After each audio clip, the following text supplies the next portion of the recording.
Hi everyone, welcome to digital GK classes. तो जो भी यहाँ पर आंसर आपको बताया जा रहा है वो ऑथेंटिक है, वो सारा कुछ चेक करने के बाद ही मैं यहाँ पर बता रही हूँ, सो दैट आप अपना एक सही इवैल्यूएशन कर सकें और सही मार्क्स बता सकें। ठीक है, तो चलिए वीडियो स्टार्ट करते हैं। और ज़्यादा यहाँ पे एक्सप्लेनेशन नहीं करेंगे क्योंकि मुझे भी पता है आप सभी को आंसर जानने की ज़्यादा जल्दी होगी। देखिए, पहली बात तो डिस्ग्राफिया पूछा है, तो एक चीज और है कि 10 जगह से आंसर मत मिलाना, क्योंकि मैंने देखा बहुत जगह पे डिस्ग्राफिया को लोग आंसर बता रहे हैं कि ये एक भाषा विकार है। बल्कि ये भाषा विकार नहीं, ये एक तांत्रिकी विकार है जिससे विशेषता अक्षरों और आकारों को बनाने में कठिनाई है। क्योंकि डिस्ग्राफिया का मतलब ही होता है कि आपको लिखने में कठिनाई हो रही है। ठीक है, तो इसका राइट आंसर है ऑप्शन नंबर 3। चलिए अब दूसरा देख लीजिए। दूसरा है कि प्रतिभावान बच्चों को शिक्षित करने का उपागम जो उन्हें असामान्य रूप से तीव्र गति से पाठ्यचर्या के माध्यम से आगे बढ़ाता है, क्या कहलाता है? तो हम इसको बोलते हैं एसिलरेशन। मतलब ये हो जाएगा हमारा त्वरण। और जिसने भी क्वेश्चन पेपर मुझे व्हाट्सएप पे भेजा है, आप सभी को दिल से शुक्रिया, क्योंकि आप सब जो है दूसरों की हेल्प कर रहे हैं, जो कि बहुत अच्छी चीज है। तो ये एसिलरेशन हो जाएगा तीसरा। ठीक है, चलो तीसरे में चलते हैं कि शिक्षक जो समावेशी कक्षाओं की दिशा में काम कर रहे हैं उन्हें क्या चाहिए। तो देखिए, इसका राइट आंसर हो जाएगा आपका दूसरा। ये दूसरा हो जाएगा, क्योंकि इसमें पहला भी होगा, दूसरा भी होगा, तीसरा भी होगा। ये विविधता बाधा के रूप में देखें, ये नहीं हो सकता है, इसीलिए इसका पहला, दूसरा, तीसरा। चौथा देखिए, शैशवावस्था में समाजीकरण की संस्थाएं प्रमुख रूप से महत्वपूर्ण है, जबकि प्रारंभिक बाल्यावस्था में समाजीकरण की संस्थाएं भी महत्वपूर्ण हैं। तो चौथे का क्या होगा? तो चौथे का होगा आपका दूसरा, प्राथमिक और माध्यमिक। अपना मिलाते जाइएगा और आंसर मुझे जरूर बताना कितने सही हुए हैं। ये देखिए, लेव वाइगोस्की के अनुसार तो पांचवा का क्या हो जाएगा? ये होगा कि भाषा विकास संज्ञानात्मक विकास को सुगम बनाता है। ठीक है, चलिए ज्यादा यहाँ पे डिस्क्राइब करके समय आपका नहीं वेस्ट करना है। 6 देखिए, लॉरेंस कोलबर्ग के नैतिक के किस स्तर पर बच्चे आमतौर पर मानते हैं कि लोगों को समाज की अपेक्षाओं पर खरा उतरना चाहिए और अच्छे तरीकों से व्यवहार करना चाहिए। तो बहुत अच्छा आंसर है इसका, बहुत अच्छा क्वेश्चन है ये, और ये होगा पारंपरिक तीसरा। चलिए 7 का देखिए, एजर्सन रीजन है कि शिक्षकों और साथियों जैसे अधिक जानकार अन्य लोगों के साथ बातचीत शिक्षार्थियों को उनकी समझ और कौशल विकसित करने में मदद करने के लिए आवश्यक समर्थन और मार्गदर्शन प्रदान कर सकती है। कारण है कि सामाजिक संपर्क सीखने और विकास का एक प्रमुख घटक है। तो 7वां का क्या हो जाएगा आपका? दोनों सही और व्याख्या भी सही है। ठीक है, चलिए 8वां देखिए, अधिगम के लिए आकलन का मुख्य लक्ष्य क्या है? तो वो है आपका तीसरा, विद्यार्थियों को आप फीडबैक दो ताकि उनको अपने अधिगम में सुधार के लिए उपयोग किया जा सके। तो तीसरा सही हो जाएगा। ठीक है, चलिए 9 देखिए, किस आयु में बच्चे शब्दों के खेल में शामिल हो सकते हैं और ऐसे चुटकुले और पहेलियों को पसंद कर सकते हैं जिनमें शब्दों का खेल शामिल हो? तो ये आपका कौन सा हो जाएगा? 9 का। तो 9 का देखिए, एक तो 3 भी बन रहा है, एक 7 भी बन रहा है, तो ये क्वेश्चन मार्क है। ठीक है, क्योंकि किस आयु में बच्चे शब्दों के खेल में शामिल हो सकते हैं, तो 30, वैसे तो 3 वर्ष होना चाहिए, बट 7 वर्ष भी सही हो सकता है। तो इन दोनों में जो है डाउट है, मतलब इसको, क्योंकि कई बार अभी आपने देखा होगा 1-2 प्रश्न ऐसे हैं जिसमें एक क्वेश्चन में 2-2 option same as it is लिख दिया है, तो ये स्टार मार्क है। वैसे तो 3 जिसने लगाया है वो सही होगा, बट 7 भी सही हो सकता है। ठीक है, चलिए 10वां देखिए, कैरल गिलिगन ने कोलबर्ग के नैतिक विकास के सिद्धांत की आलोचना की है। बहुत आसान है, एक नारीवादी दृष्टिकोण से। 11 देखिए, जीन पियाजे के अनुसार पूर्व संक्रियात्मक चिंतन की मुख्य विशेषताओं में से एक है जो किसी स्थिति के एक पहलू पर ध्यान केंद्रित करने और दूसरों की उपेक्षा करने की प्रवृत्ति को संदर्भित करता है। तो इसका राइट आंसर क्या होगा? तो इसका राइट आंसर है सेंट्रेशन, मतलब केंद्रीयन। ठीक है, चलिए प्रारंभिक बाल्यावस्था में वृद्धि और सोच है, जबकि मध्य बाल्यावस्था में वृद्धि और सोच है। तो 12 में जिसने भी दूसरा सही किया होगा उसका आंसर सही है, क्योंकि प्रारंभिक में पहली बात तो आपका तार्किक तो हो ही नहीं सकता है, ये तार्किक वाला तो आप काट ही देंगे ना, दूसरा ही सही होगा। ठीक है, चलिए अब ये बहुत आसान था, इसमें आपका ग्रॉस मोटर स्किल पूछा था, तो ये आपका तैरना होगा। 14, भौतिक वृद्धि और विकास के और सिद्धांतों का पालन करते हैं। तो इसका राइट आंसर हो जाएगा आपका दूसरा, शीर्षगामी समीपस्थ, ये होगा। ठीक है, तो 14 का आपका दूसरा होगा। 15 देखिए, हार्वर्ड गार्डनर के अनुसार एक दर्शन शास्त्री के पास किस प्रकार की बुद्धि और मूर्तिकार के पास प्रकार की बुद्धि की मात्रा होती है? तो अगर आपने स्पेशल देख के भी, दिक स्थान देख के भी आंसर निकाल दिया होगा ना, तो आपका आंसर सही होगा, क्योंकि 15 का आपका होगा तीसरा। चलिए 16 पे चलते हैं। अनुभवात्मक अधिगम किस पर बल देता है? तो बहुत आसान है, किस पर देता है? क्रिटिकल, मैंने हमेशा से बोला ये आलोचनात्मक या क्रिटिकल हमेशा अपने आप में एक सबसे बेस्ट आंसर होता है, तो इसका हो जाएगा तीसरा। 17 देखिए, बच्चों में समस्या समाधान कौशल को बढ़ाने के लिए निम्न में से कौन सा प्रभावी तरीका है, तो ये वही होगा ब्रेन स्टॉर्मिंग, जो कि बहुत अच्छा वर्ड है, बुद्धि मंथन, और यही राइट होगा कि उन्हें बुद्धि मंथन करने और सहज अनुमान लगाने के अवसर देना। 18 दो कथन दिए गए हैं और आपको इसको देखना है कि इसमें कौन सा सही है। तो शिक्षकों को सार्थक वातावरण बनाना चाहिए जिससे सभी बच्चे सक्रिय भागीदारी में और संलग्न हो। सही बात है, सभी बच्चे आंतरिक रूप से सीखने के लिए प्रेरित होते हैं और सीखने में सक्षम होते हैं। दोनों बातें सही है, व्याख्या भी सही है। ठीक है, चलिए 19 देखिए, इसमें से कौन सी प्रक्रिया अधिगम के दौरान योगदान नहीं देती है, तो आपको नहीं पे जाना है। तो ये संगठन वर्गीकरण ये तो होता है, बट यहाँ पे ये गैर लगा दिया ना, तो ये नहीं होगा और इसीलिए हमारा ये सही हो जाएगा। ठीक है, चलिए 20 देखिए, निम्न में से कौन सा एक ऐसे प्रश्न का उदाहरण है जिसमें विद्यार्थियों को अपनी सोच पर विचार करने की आवश्यकता होती है, तो वो कौन सा है। तो देखो मैं डायरेक्ट आंसर बता रही हूं ताकि आप मिला सकें। इसका होगा 4, क्योंकि कक्षा की शुरुआत से क्रियाओं के उपयोग के बारे में आपकी समझ कैसे बदलती है। तो जहां पे भी आपको रीजन वगैरह दिया हो वो आंसर हमेशा सही होगा, तो 4 ऑप्शन इज राइट। 21 इसमें से कौन सा विफलता के लिए आंतरिक आरोपण का एक उदाहरण है, मतलब इंटरनल एट्रीब्यूशन फॉर फेल्योर। तो इसका राइट आंसर क्या होगा, दूसरा, कि मैं परीक्षा में फेल हो गया क्योंकि मैंने पर्याप्त पढ़ाई नहीं की। ठीक है, ये होगा आंतरिक आरोपण का एक उदाहरण। चलिए 22 देखिए, बहुत लंबा चौड़ा सा क्वेश्चन है। देखिए इसमें पूछ रहा है एक कथन है कि बहुत कम उम्र में दुनिया भर में अधिकांश संस्कृतियों में लड़कियां गुड़ियों को खिलौने के रूप में चुनती हैं जबकि लड़के कारों के साथ खेलना पसंद करते हैं। ठीक है, बात सही है, क्योंकि देखो यहां पर दिया गया है कि बहुत कम उम्र में दुनिया भर में अधिकांश संस्कृति में ऐसा होता है। आप कभी ऐसा नहीं देखेंगे कि लड़कियां कार से खेले, नहीं, लड़कियां गुड़ियों के साथ गुड़ियों को खिलौने के रूप में चुनती हैं जबकि लड़के जो है कार वगैरह के साथ। तो ये तो बात सही है, ऐसा होता है। और रीजन में लिखा है कि बच्चे किसी विशेष संस्कृति की अपेक्षाओं के आधार पर एक लड़के या लड़की के लिए क्या उपयुक्त माना जाता है इसके बारे में जानकारी व्यवस्थित करते हैं उसके जी हाँ, ये बात एकदम सही है, तो हम जाएंगे दूसरे के साथ। ठीक है, चलिए 23 देखिए, ले वाइगोस्की के अनुसार बच्चों के संकल्पनात्मक योग्यताओं के विकास में महत्वपूर्ण भूमिका निभाता है। तो 23 का राइट आंसर होगा आपका पीयर कोलैबोरेशन, ये तो आपने पढ़ा ही होगा, सहकर्मी सहयोग। वाइगोस्की से क्वेश्चन बहुत आया है। 24 ले वाइगोस्की के सिद्धांत के अनुसार जो इनर स्पीच है वो क्या है। कई बार मैंने आपको बताया भी है कि बच्चों के लिए अपनी सोच को नियंत्रित करने का एक तरीका है। तो option number 4 will be right. Paper वैसे सीडीपी का बहुत अच्छा आया है, आप देख सकते हैं। 4 वर्ष की अपर्णा कहती है कि एक बटन जिंदा है क्योंकि यह उसकी शर्ट को एक साथ बांधने में मदद करता है। तो जीन पियाजे के अनुसार आप जानते ही हैं, एनिमिस्टिक या फिर जीववादी, तो दूसरा सही हो जाएगा। चलिए निम्न में से स्वलीनता वाले विद्यार्थियों की, मतलब जो ऑटिज्म, इसमें से कौन सी विशेषता होती है ऑटिज्म वाले बच्चों की, तो वो होगा आपका ये तीसरा, बार बार दोहराव और आवर्ती, मतलब रेपिटेटिव होता है। ठीक है, तो तीसरा सही हो जाएगा। 27 देखिए, निम्न कथनों को पढ़ो और सही विकल्प का चयन करो। तो इसमें देखिए शिक्षार्थियों के बीच समालोचनात्मक चिंतन को सुगम बनाने के लिए शिक्षकों को उन्हें विविध परिस्थितियों विभिन्न दृष्टिकोणों से अवगत कराना चाहिए। जब विद्यार्थी विविध मतभेदों के बीच बातचीत में संलग्न होते हैं तो वे समालोचनात्मक और रचनात्मक रूप से सोचने की अपनी क्षमताओं को सीखने और समृद्ध होते हैं। तो दोनों बातें सही हैं, ये तो हम जाएंगे दूसरे के साथ। चलिए 28 देखिए, इसमें से कौन सा अधिगम का प्राथमिक लक्ष्य कौन सा होना चाहिए, इन चारों में से अधिगम का प्राथमिक लक्ष्य कौन होना चाहिए। तो वो देखिए समालोचनात्मक, क्रिटिकल थिंकिंग अपने आप में सबसे बेस्ट होता है, तो हम जाएंगे 4 के साथ। ठीक है, तो ये हो गया। 29 देखिए, बच्चे सबसे प्रभावी ढंग से कब सीखते हैं, यदि कोई अवधारणा, तो इसमें से कौन सा होगा, पहला, सामान्य से विशिष्ट की ओर बढ़ती है। ठीक है, चलिए अच्छा, आपका वो ABCD ये अलग अलग होगा, तो किसी किसी में ये 29 नंबर पे है, तो किसी आपके में 5वें नंबर पे हो, तो ऐसे मिला लीजिएगा। 30वां देखिए, विद्यार्थी को सीखने की शैलियों में विविधता क्या करती है, विविधता को महत्व दिया जाना चाहिए और मानव विविधता के प्रतिबिंब के रूप में देखा जाना चाहिए, तो ये पहला होगा।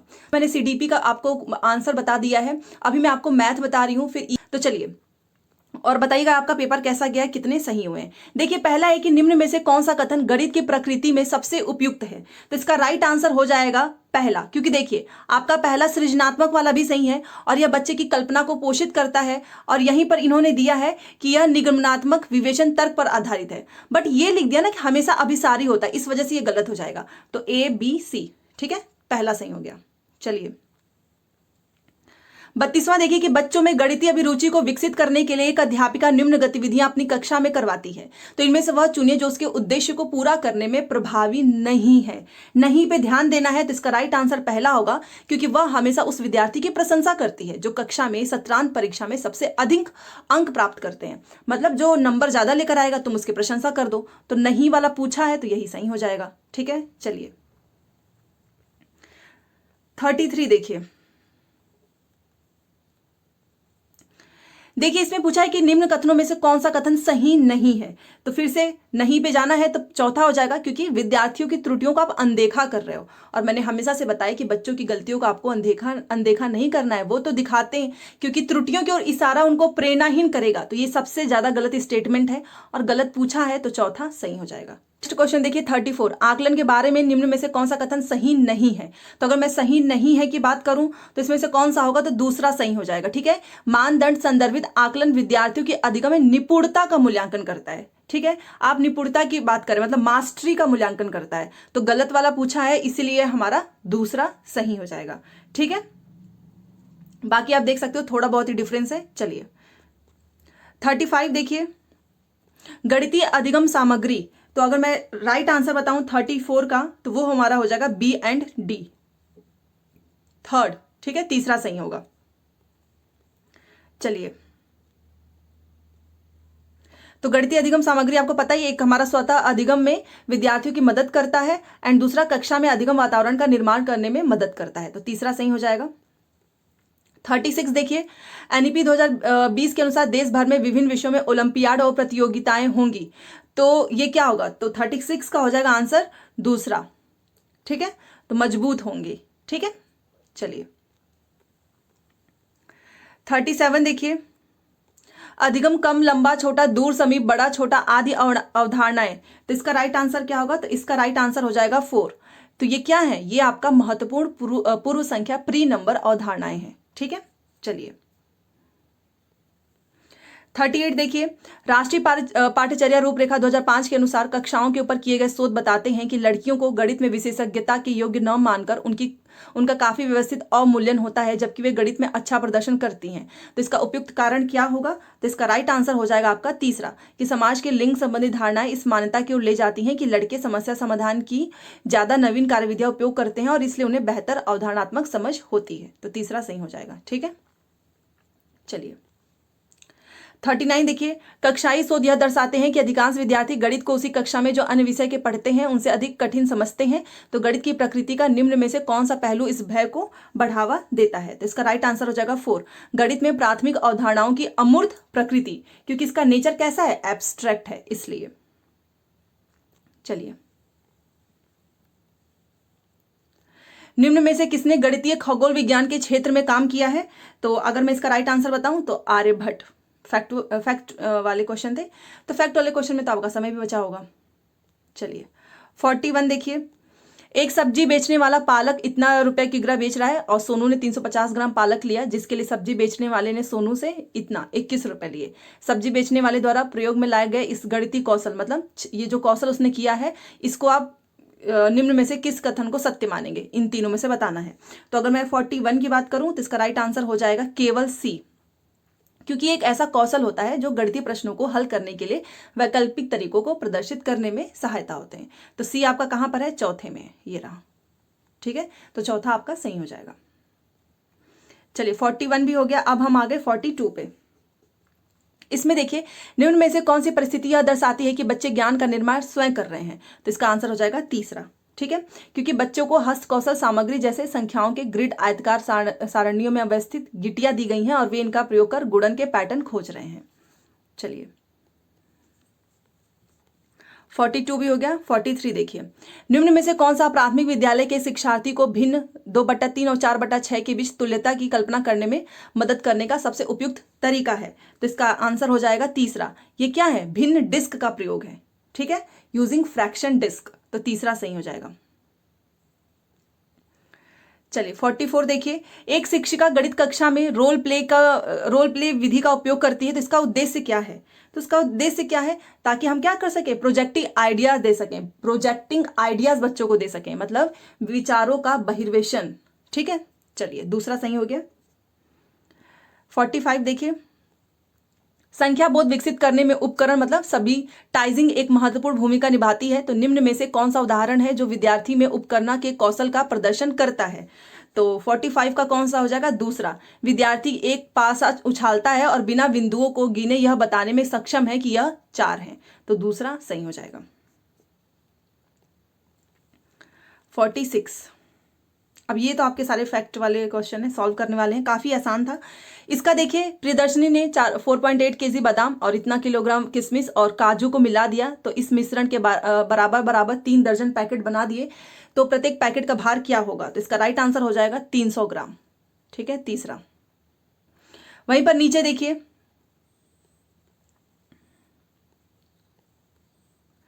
इसमें लिखा है कि एक वर्ग की भुजा 5 सेंटीमीटर है, यदि इस वर्ग की भुजा दोगुनी कर दी जाए तो नया क्षेत्रफल कितने गुना हो जाएगा? तो 4 गुना हो जाएगा। Option number 4 will be right. 48 देखिए, इन निम्न समूहों में से किसमें सभी त्रिआयामी आकृतियां हैं? तो 48 का हो जाएगा 4, घन, घनाभ, गोल, बेलन, गोला, बेलन, ठीक है, तो 4 ऑप्शन विल बी राइट, ये आपका चौथा सही होगा। 49 देखिए, संगीता एक साबुन खरीदना चाहती है जिसका मूल्य 10 रुपए है, उसके पास एक 5 रुपए का सिक्का, 2 रुपए के एक सिक्के और 50 पैसे के सिक्के हैं, तो उसे साबुन खरीदने के लिए और कितनी धनराशि की जरूरत होगी? तो इसका राइट आंसर हो जाएगा दूसरा, 0.50, ठीक है। चलिए 50 पे आ जाते हैं। बढ़ते हुए क्रम में भिन्नों के समूह का चयन करें, तो इसका राइट आंसर क्या होगा? पहला ही इसमें सही होगा। 51 देखिए, नीचे दिए गए पैटर्न में लुप्त संख्या क्या है? तो इसका राइट आंसर क्या हो जाएगा? 51 का दूसरा। इस पैटर्न में 28 जो है वो मिसिंग है, जिसको हम फिल कर देंगे, तो दूसरा सही हो जाएगा। चलिए, ये आपका टेबल वाला क्वेश्चन है 52, और इसका राइट आंसर होगा 4:1। ये टेबल दिए गए हैं, यहाँ पे विद्यार्थियों की संख्या है, सबसे अधिक और सबसे कम पाए जाने वाले का अनुपात आपको बताना था, तो इसका राइट आंसर क्या हो जाएगा? तीसरा, 4:1। ओके, चलिए, इसमें से कौन सा कथन सत्य नहीं है? तो अगर मैं इसकी बात करूं 53 का, तो पहला कि यदि एक पतंग के समूह कोण बराबर हो तो वह एक आयत बन जाती है, ये सही नहीं है। चलो 54, अमिनी 36 सरोषम वर्गों को अलग अलग प्रकार के आयतों में व्यवस्थित कर रही है, तो वह इन वर्गों द्वारा अलग अलग प्रकार के कितने आयत बना सकती है? तो 54 का हो जाएगा तीसरा, 5 आयत बना सकती है। रुबीना ने कार से इतना 16:50 बजे अपनी यात्रा शुरू की और उसने दिन 21:15 बजे समाप्त की, तो यात्रा पूरा करने में कितना समय कितना लिया गया है? तो 55 का हो जाएगा तीसरा, 4 घंटे 25 मिनट।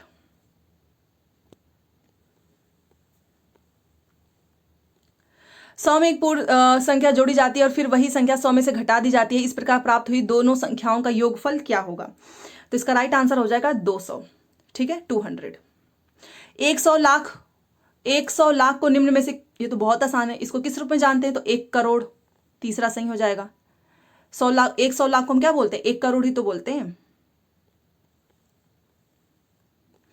इसमें से बताना है कि अवरोही में से कौन सी निरूपित की गई है, तो इसका राइट आंसर हो जाएगा पहला, ये अवरोही में है, ठीक है। निम्न में से कौन सा इतना 3630 का एक गुणनखंड नहीं है? तो नहीं पे ध्यान दीजिएगा, तो वो हो जाएगा आपका 9, ठीक है, ये नहीं है। यहां पर देखिए, इसके ये नंबर दिए गए हैं, इसमें विषम पदों का योगफल आपको बताना है, तो क्या हो जाएगा? 5, चौथा हमारा सही हो जाएगा। तो CDP मैथ ये करा दिया है, ये अब EVS करा रही हूँ, उसके जस्ट देखते हैं। और हाँ, क्वेश्चन जो है सफल होते हैं तो आपको थोड़ी बहुत दिक्कत हो सकती है, क्योंकि ABCD में रहता है, पता नहीं कौन सा होगा आपका, फिर भी आप आसानी से मिला सकते हैं। एक शिक्षिका EVS शिक्षण के लिए अपने विद्यार्थियों के साथ तुल्यकालिक संप्रेषण का चयन करना चाहती है, वह निम्न में से किसे चुनेगी? तो इसका राइट आंसर हो जाएगा ऑप्शन नंबर 4, वो चुनेगी वीडियो कॉन्फ्रेंसिंग। यहाँ पर देखिए, ये वाला हमारा सही हो जाएगा, वीडियो कॉन्फ्रेंसिंग, ऑनलाइन चैट सत्र एंड फोन कॉल। ठीक है, चलिए 62, यदि थीम यात्रा रेलवे स्टेशन ईवीएस में एक सामुदायिक संसाधन के उपयोग को दर्शाता है तो निम्न में से कौन पूरा करेगा थीम भोजन। तो 62 का हो जाएगा ऑप्शन नंबर 4 किसान। ठीक है, चलिए 63 देखिए, ईवीएस के दौरान एक शिक्षक का बयान प्रश्न जो विद्यार्थियों को स्वयं अपने साथियों की प्रतिक्रियाओं से उत्तर को विस्तृत करने के लिए प्रोत्साहित करता है। तो इसका राइट आंसर हो जाएगा 63 का पहला, खोजपूर्ण प्रश्न। ठीक है, चलिए 64 पे चलते हैं। ये रहा, देखिए अनीता परिवार थीम को पढ़ाने के लिए एक इकाई योजना तैयार करती है, निम्न में से कौन सा उसकी योजना का शीर्षक होगा। तो 64 का क्या होगा, तो वो होगा आपका ऑप्शन नंबर 4, परिवार, संबंध, लिंग, भूमिकाएं, व्यवसाय, बदलते समय में सामाजिक सांस्कृतिक इकाई के रूप में। ठीक है, चलिए ये देखिए इतना लंबा चौड़ा सा क्वेश्चन है कि श्रीमती शीतल ईवीएस की विभिन्न अवधारणाओं को समझाने के लिए प्राथमिक कक्षाओं में कहानी और कविताओं का उपयोग करना पसंद करती है। उनके द्वारा कहानी और कविताओं के प्रयोग का सबसे उपयुक्त तर्क क्या है। तो 65 का आपका कौन सा आंसर होगा। तो 65 का अगर हम नीचे जाएं तो 4 ऑप्शन विल बी राइट, मतलब A, C, D और A।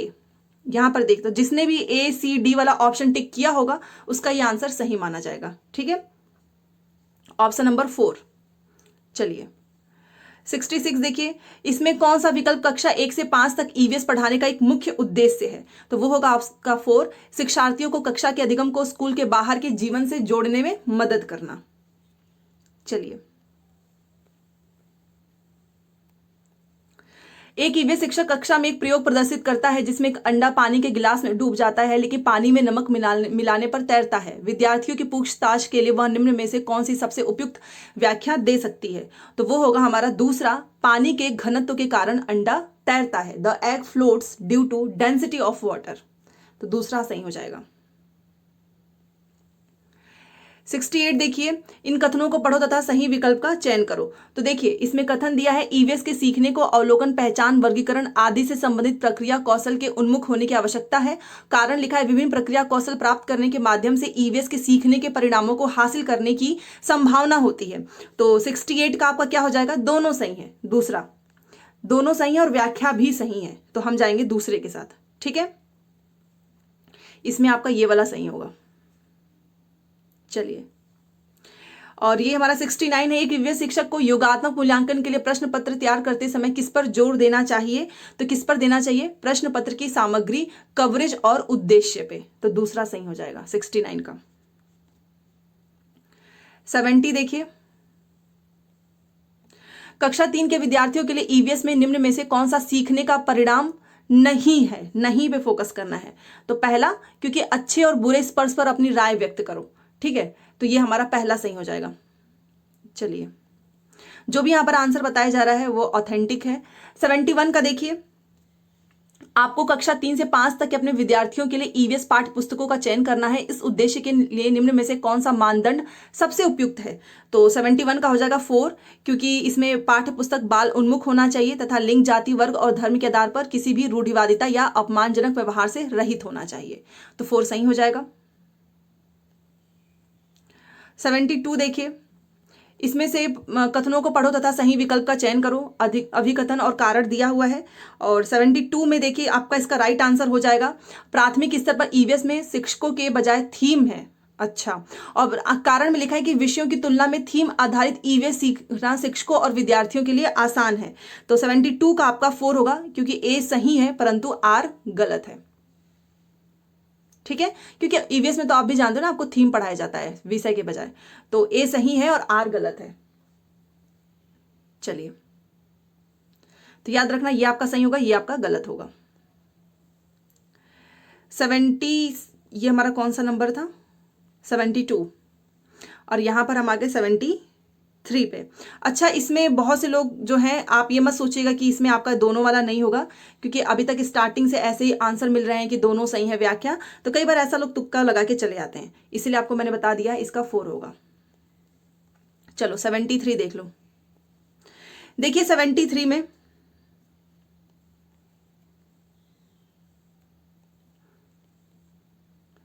इसमें है कि आप ईवीएस के विद्यार्थियों के लिए व्यवहारिक गतिविधियों को प्रोत्साहित करना चाहते हैं। तो इसमें से कौन सा सबसे बेस्ट आंसर होगा।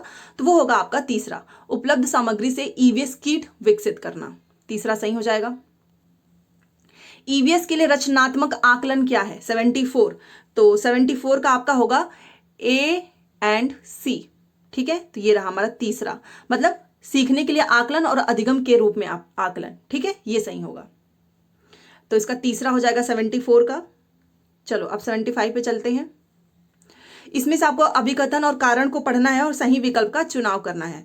तो देखो, ईवीएस में क्षेत्र भ्रमण जो है अच्छी रणनीति होती है और इससे वस्तु, घटनाओं, स्थानों की यादाश्त को जो है यादाश्त को बढ़ावा देती है। दोनों बातें सही हैं और व्याख्या भी सही है, तो हम दूसरे के साथ जाएंगे। 76, गुजरात के सापेक्ष उत्तर प्रदेश, आंध्र प्रदेश की क्रमशः स्थितियां क्या है? तो इसका राइट आंसर क्या होगा? 76 का तीसरा। ठीक है, नॉर्थ ईस्ट, साउथ ईस्ट।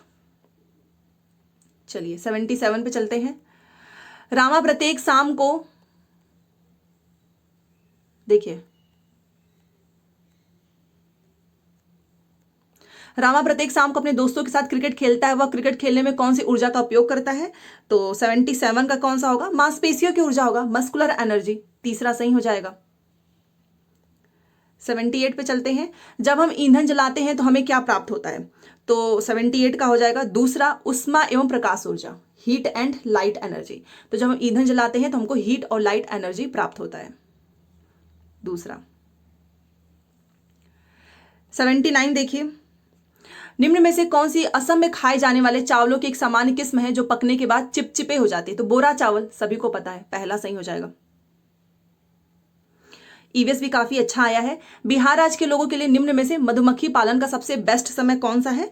तो अक्टूबर से दिसंबर, ये भी सही हो गया, पहला। अब ये आपका मिलान करने वाला था। देखिए,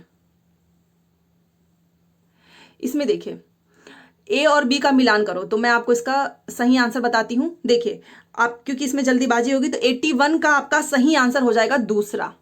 ठीक है ना? तो जिसने भी जीरा को छोटा परंतु खुशबूदार से मिलाया होगा। बी आपका केसर जो है किससे हो जाएगा? पीले रंग से हो जाएगा। सी मिर्च आपका दक्षिण अमेरिका से उत्पत्ति हुई है और लौंग जो है कील की तरह दिखता है। तो ये तो बहुत आसान था, दूसरा सही हो जाएगा।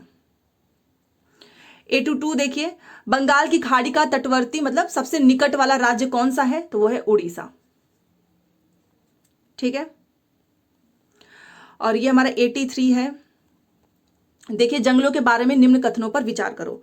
तो बहुत इसमें कौन सा सही कथन है? तो मैं आपको बता देती हूँ। 83 का राइट आंसर होगा 4, ए एंड डी, ये वाला सही होगा। तो ए आपका सही है। कुडुख भाषा में तोरांग का मतलब जंगल है और मिजोरम में लगभग 3/4 लोग जो है जंगल से जुड़े हुए हैं। तो ए सही है और डी सही है। ठीक है, चलिए 84 देखिए, यहां पर देखिए 24 ग्राम मिलीमीटर घनत्व और 6 मिलीलीटर आयतन वाली वस्तु का द्रव्यमान क्या होगा? तो इसका राइट आंसर है 144। ठीक है, चलिए 85 देखिए,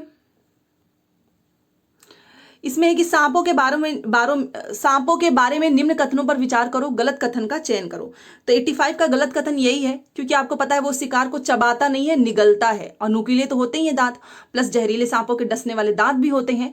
तो गलत पूछा था आपसे, यहां पर आप देख सकते हो गलत पूछा है। तो गलत यही है कि वे अपने शिकार को चबा कर खाते हैं, बल्कि वो निगलता है। इसी वजह से ये गलत है, तो यही सही होगा। 86 आपको वही, कांसा ब्रांच का मिश्र धातु है, किनको पिघलाकर बनाया जाता है? तो काफी आसान है, टिन और कॉपर, पहला सही हो जाएगा। ठीक है, चलिए 87 देखिए,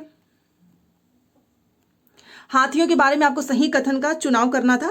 तो देखिए मैं बता देती हूँ, आपका सी और डी ही सही है, क्योंकि ये 200 किलोग्राम नहीं 100 किलोग्राम खाती है और ये वजन भी इनका गलत दिया गया है।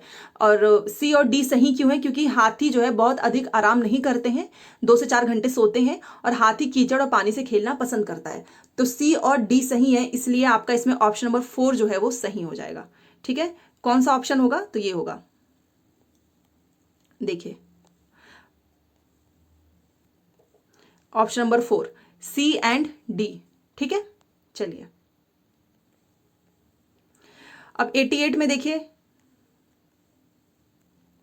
निम्न कथनों पर विचार करो, कथन ए और कथन बी, इसमें से आपको बताना है कि आपका कौन सा सही है। तो मनाली में ढालू छतें वाले मजबूत तो बांसों के खंभों पर, मनाली में नहीं असम में होता है, तो ये तो गलत ही हो गया। और मनाली में बारिश बहुत होती है, बर्फ भी पड़ता है, ये भी गलत हो गया। तो 88 का हमारा कौन सा सही हो जाएगा? तो 88 का होगा तीसरा, दोनों ही गलत है, ठीक है ना, गलत चीज लिख दिया इसलिए तीसरे के साथ जाएंगे। चलिए अब 89 पे देख लेते हैं। दो कथन दिया गया है और आपको बताना है कौन सा सही है।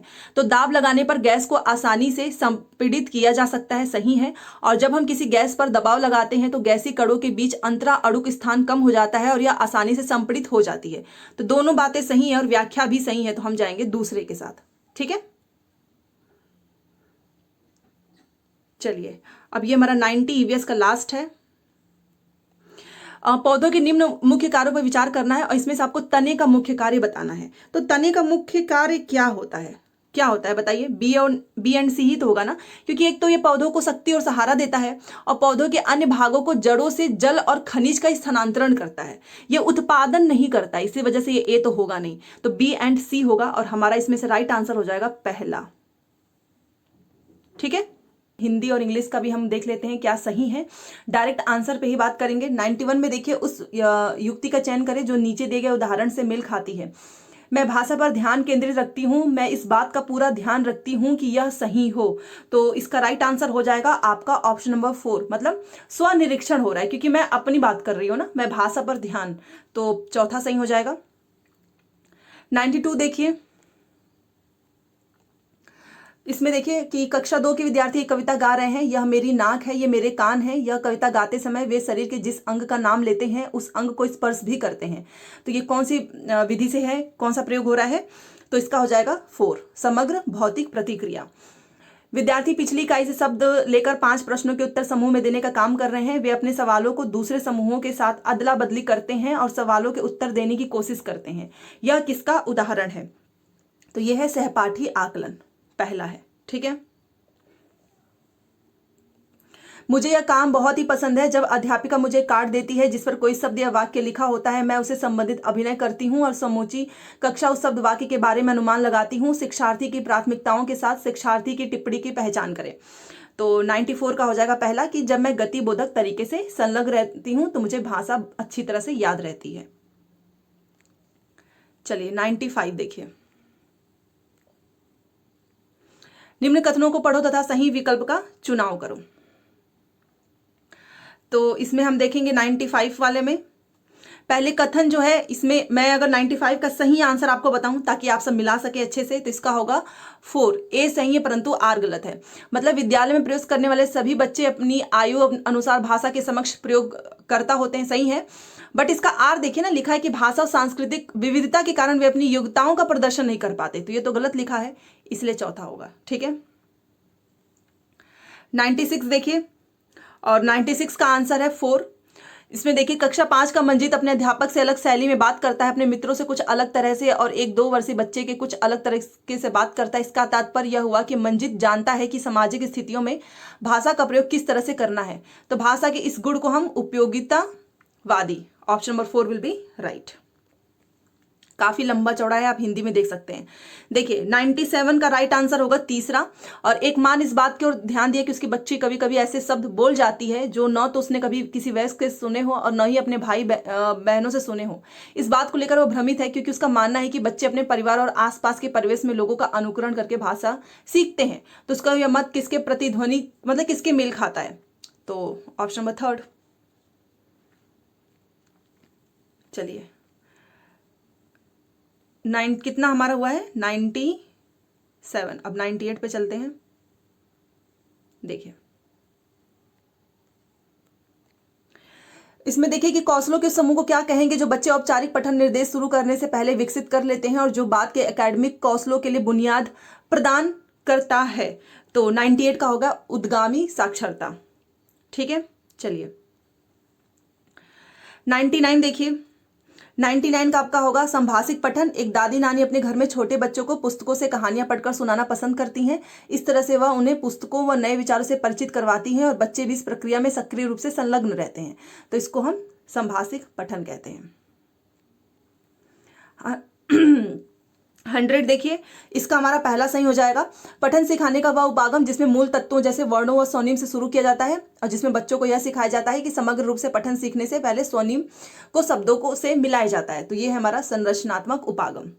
ठीक है, चलिए 101 देखिए, और इसमें एजर्शन एंड रीजन वाला है। तो 101 का आपका हो जाएगा ए गलत है परंतु आर सही है। तो गलत क्यों है? क्योंकि इसमें लिखा है, देखिए, ध्वन्यात्मक वर्तनी के प्रयोग से सही वर्तनी लिखना सीखने की योग्यता मंद पड़ जाती है। और तर्क में लिखा है कि जब बच्चे पारंपरिक वर्तनी के स्थान पर अपनी आविष्कृत वर्तनी का उपयोग करते हैं तब यह सही वर्तनी लिखने की योग्यता को मंद नहीं करता। तो ए गलत है, आर हमारा सही है। चलिए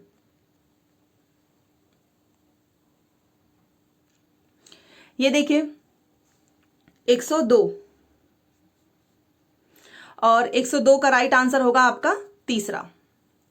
देखिए सारे आंसर ऑथेंटिक हैं। नई भाषा सीखते समय बहुत से विद्यार्थी भाषा के अद्वितीय उच्चारण संबंधी नियमों के कारण भाषा बोलते समय प्रायः आत्मविश्वास की कमी का सामना करते हैं।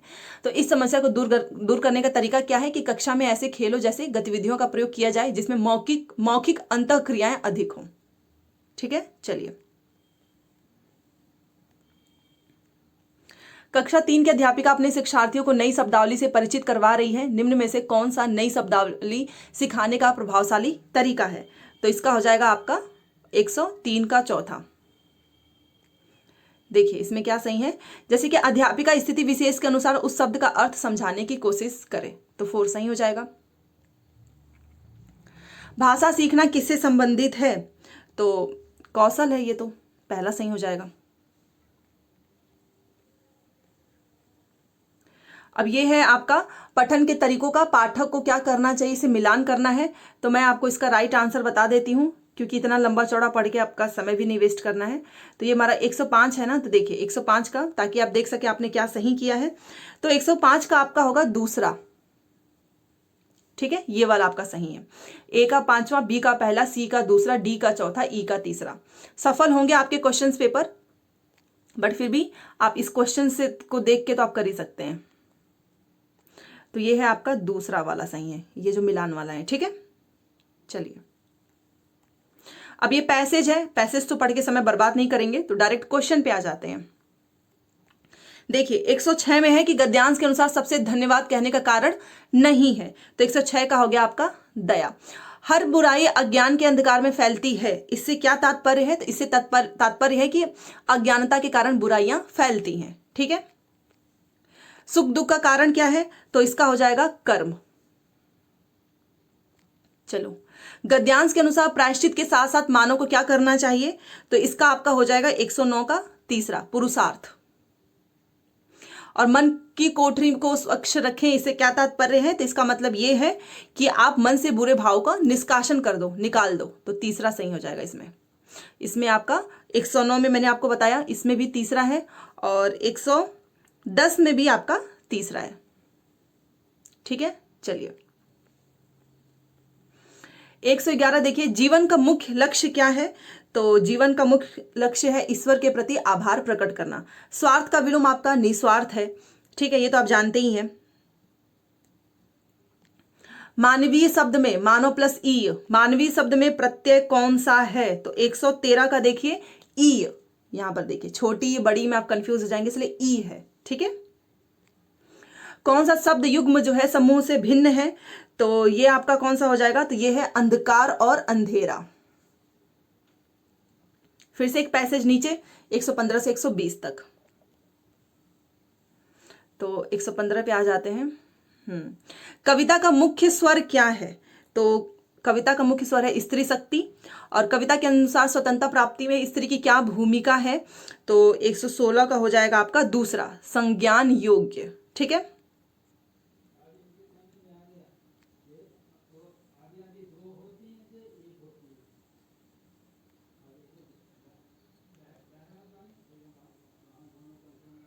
एक 116 तो बता ही दिया है मैंने।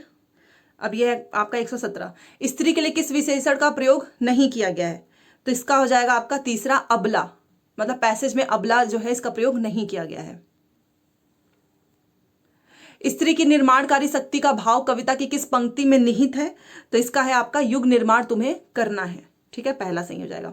कविता के अनुसार स्त्री को, तो 119 का हो जाएगा आपका तीसरा, स्वयं की शक्ति को पहचानना होगा। ठीक है, तीसरा, तो 119 का आपका हो गया तीसरा। और 120 जननी हो संपूर्ण जगत की पंक्ति में कौन सा अलंकार है, तो आपका 120 का हो जाएगा तीसरा, रूपक। ठीक है, तो चलिए अब इंग्लिश का देखते हैं और डायरेक्ट आंसर की ही बात करेंगे। तो 121 का क्या होगा, a teacher can develop the listening skills of language learners by, पहला सही होगा, creating opportunities for learners to listen to a variety of language sources and people engaging in other listening activities.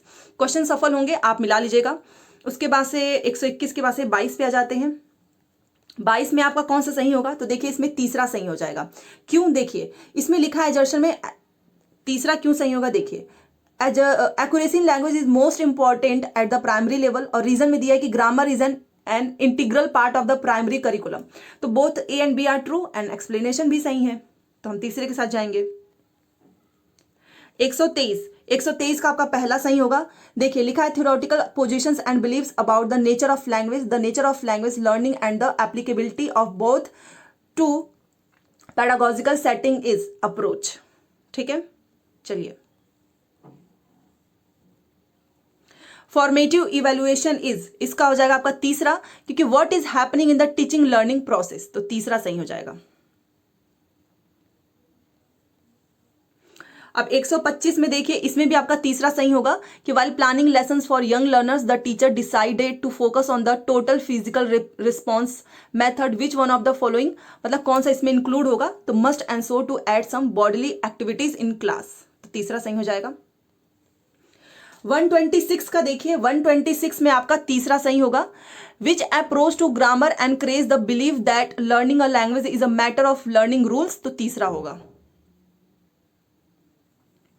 127 का देखिए, इसमें आपका पहला होगा, इसमें लिखा a teacher is planning to give a free writing task to learners in class 5th which one of the following should be focused on most by the following teacher, तो मतलब आपका both flowing and accuracy of the content, दोनों चीजें इसमें आ चुकी है ना। देखो फ्लूई और एक्यूरेसी दोनों मिलाकर बोथ, तो वो ऑप्शन ज्यादा सही होता है, पहला। 128 देखिए, इसमें आपके दो ऑप्शन सही हो सकते हैं, पहला तीसरा में से, क्योंकि कई बार जो पेपर एग्जामिनर बना रहा है वो किस माइंडसेट से बना रहे हैं इस पे भी डिपेंड करता है। सीटेट में top down means attend to the overall meaning, what does bottom up mean, इसका मतलब या तो आप वर्ड्स एंड फ्रेजेस के साथ या फिर जिस्ट के साथ। देखो जिस्ट भी एक अच्छा वर्ड है, तो पहला तीसरा में से कोई भी हो सकता है आपका।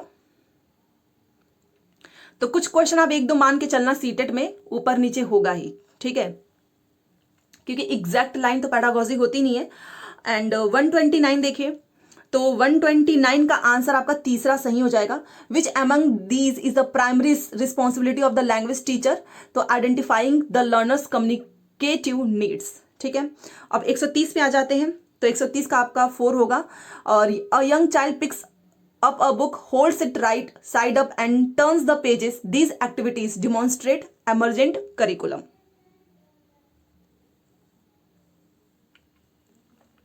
अब 131 का देखिए, तो 131 का आपका पहला सही होगा, क्योंकि देखिए एजर्शन तो आपका सही है बट रीजन गलत क्यों है, क्योंकि इसमें लिखा है ना कि learners acquire language since they are genetically predisposed to do so and the environment does not play any role in it. But reason देखिए लिखा है कि the learner centred classroom environment has a great impact, तो learner centre classroom लिख दिया, इस वजह से ये गलत हो जाएगा, तो पहला सही हो जाएगा।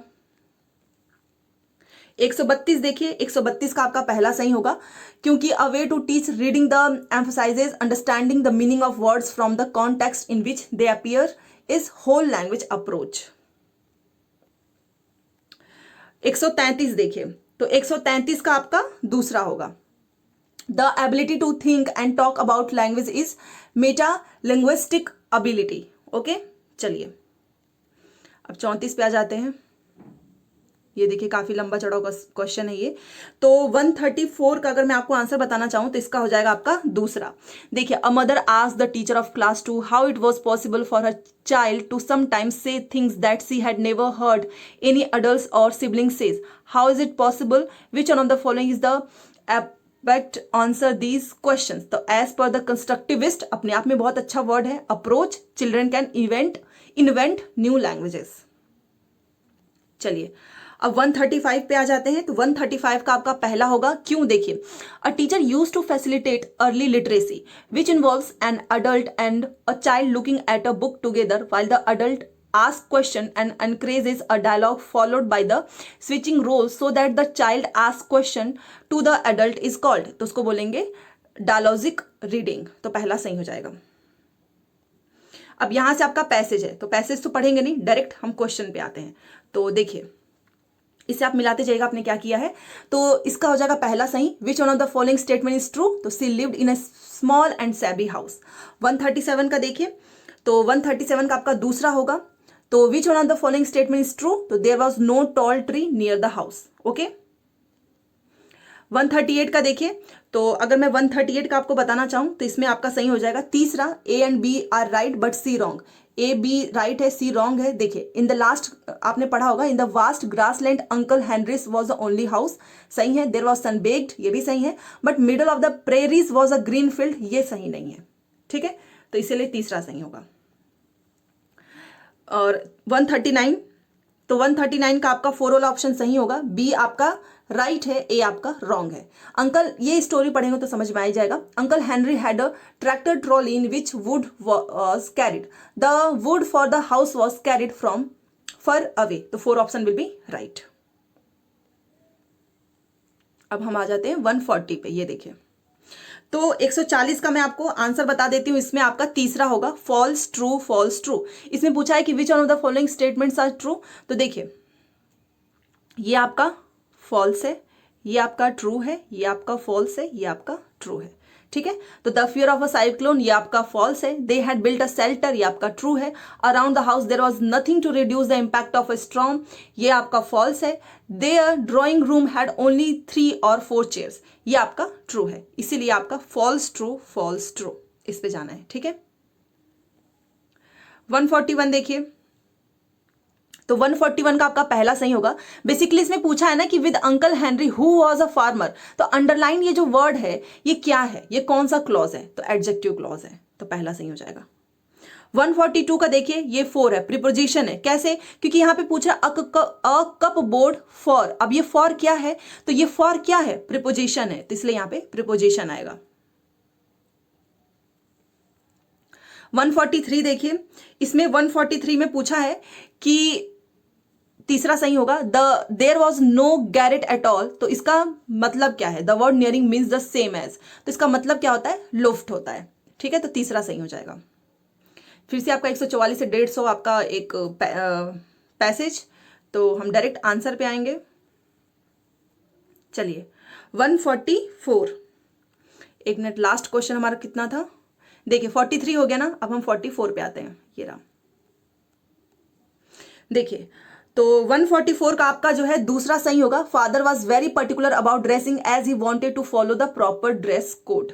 ठीक है, 145 देखिए, इसमें आपका कौन सा सही होगा। तो 145 में आपका पहला सही हो जाएगा। क्यों, क्योंकि देखिए सी एंड ए ट्रू है, मतलब सी और ए ट्रू है, बी गलत है। तो father avoided eating in the court canteen, सही है। He like to drink hot tea during the day, गलत है। ही कैरिड जो है case files wrapped in a cloth, ये आपका सही है। तो C and A are true but B is false, तो इसलिए हम जाएंगे पहले के साथ। 46 देखिए, ये थोड़ा सा आपको विजिबल नहीं हो रहा होगा, मैं पढ़ देती हूँ। Which of the following statement is wrong. तो 146 का आपका होगा 4, ये only a few were jealous of his popularity, ये आपका इसमें रॉन्ग पूछा है। तो यही आपका जो गलत है वही सही हो जाएगा। तो आपका 4 ऑप्शन विल बी राइट। 147 देखिए, इसमें आपका पहला सही होगा, दोनों की दोनों सही है कि इवन द जजेस recognised his legal acumen and he preferred his legal obligations to family obligation। तो दोनों बातें सही हैं। 148 देखिए, इसमें आपका तीसरा सही हो जाएगा कि his argument were forceful coherent। तो इसका मतलब क्या है, सिमिलर मीनिंग बताना है तो कोहेरेंट का मतलब होता है रीजनेबल। 149 देखिए, अब 149 का आपका राइट आंसर हो जाएगा एडजेक्टिव, क्योंकि यहां पे पूछ रहा है कि ये जो कंटेनिंग है ना, ये क्या है, कौन सा है। तो कंटेनिंग होता है आपका एडजेक्टिव, पहला सही हो जाएगा। 50 देखिए, और ये हमारा लास्ट है 150 का आंसर हो जाएगा आपका प्रिंसिपल। बेसिकली पूछ रहा है ना कि one client was particular that my father, तो ये क्या कौन सा क्लॉज है, तो ये आपका प्रिंसिपल क्लॉज है। ठीक है, तो मैंने आपको हिंदी इंग्लिश दोनों बता दिया है, संस्कृत अगर आप कहेंगे तो वो भी बता दूंगी। अगर आपको पसंद है तो प्लीज लाइक शेयर सब्सक्राइब कर दीजिएगा। मिलते हैं नेक्स्ट क्लास में। Thanks for watching.